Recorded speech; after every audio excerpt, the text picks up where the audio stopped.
नमस्कार, बहुत स्वागत है आपका न्यूज़ 18 के डिजिटल प्लेटफॉर्म पर। मैं हूं आपके साथ अंशिका पाठक। ऑस्ट्रेलिया में 16 साल से कम उम्र के बच्चों के लिए सोशल मीडिया पर दुनिया का पहला बैन बुधवार को लागू हो गया है।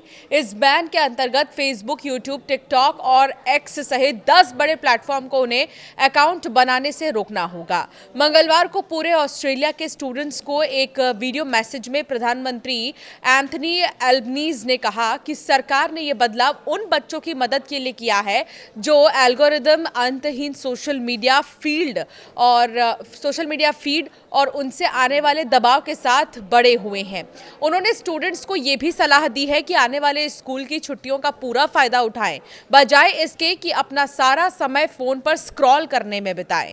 एल्बनीज ने कहा, कोई नया खेल शुरू करें, कोई नया म्यूजिकल इंस्ट्रूमेंट सीखें या फिर किताब पढ़ें जो कुछ समय से आपकी शेल्फ पर पड़ी हुई है, और सबसे ज़रूरी बात, अपने दोस्तों और परिवार के साथ आमने सामने क्वालिटी टाइम बिताएं।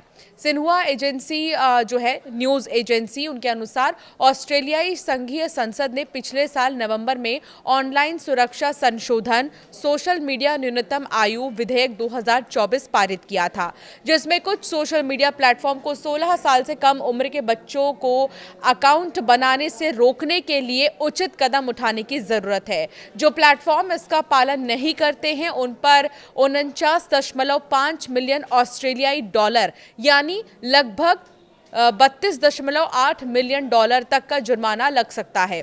16 साल से कम उम्र के बच्चों के लिए जो उम्र प्रतिबंध सोशल मीडिया प्लेटफॉर्म का इस्तेमाल करते हैं या उनके माता पिता या देखभाल करने वालों के लिए कोई सज़ा नहीं है। अब तक 10 सोशल मीडिया प्लेटफॉर्म को इस बैन को लागू करने का निर्देश दिया गया है। इसमें फेसबुक है, इंस्टाग्राम है, Snapchat, threads, TikTok, Twitch, x, YouTube, kick और रेडिट शामिल है। अधिकारी ज़रूरत के हिसाब से लिस्ट को अपडेट कर सकते हैं। एक हालिया पोल से ये पता चला कि सोशल मीडिया बैन को जनता का व्यापक समर्थन मिला है, जिसमें 73% ऑस्ट्रेलियाई इसके समर्थन में है।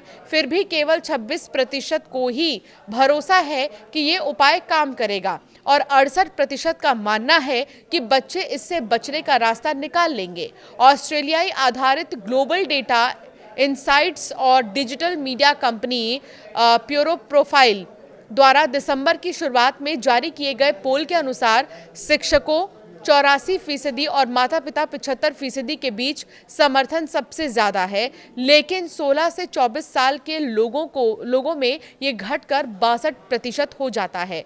पालन करने पर सहमत होने के बावजूद ज़्यादातर सोशल मीडिया प्लेटफॉर्म इस उपाय का विरोध कर रहे हैं। उनका तर्क है कि बैन को लागू करना मुश्किल है और ये युवाओं को इंटरनेट के अंधेरे कोने में धकेल सकता है।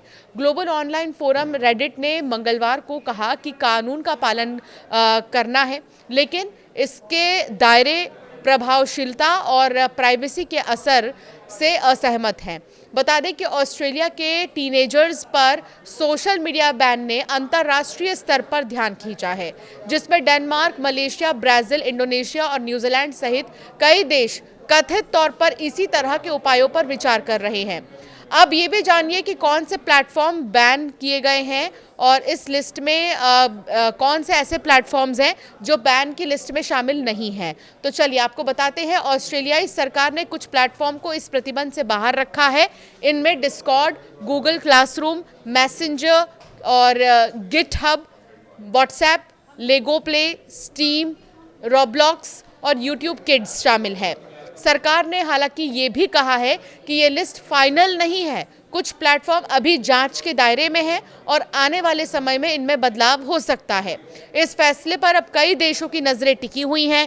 सोशल मीडिया के बच्चों पर असर को लेकर कई राष्ट्र चिंतित हैं। ऐसे में ये संभव है कि आने वाले समय में अन्य देश भी इसी तरह का कानून बना सकते हैं।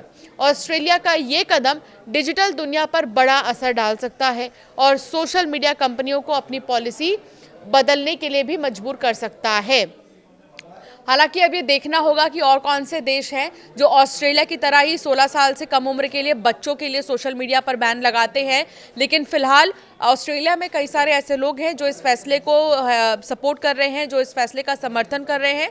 तो कुछ ऐसे भी हैं जो ये कह रहे हैं कि बच्चे इंटरनेट की दुनिया से अलग हो जाएंगे तो फिर वो आगे जाकर क्या सीखेंगे।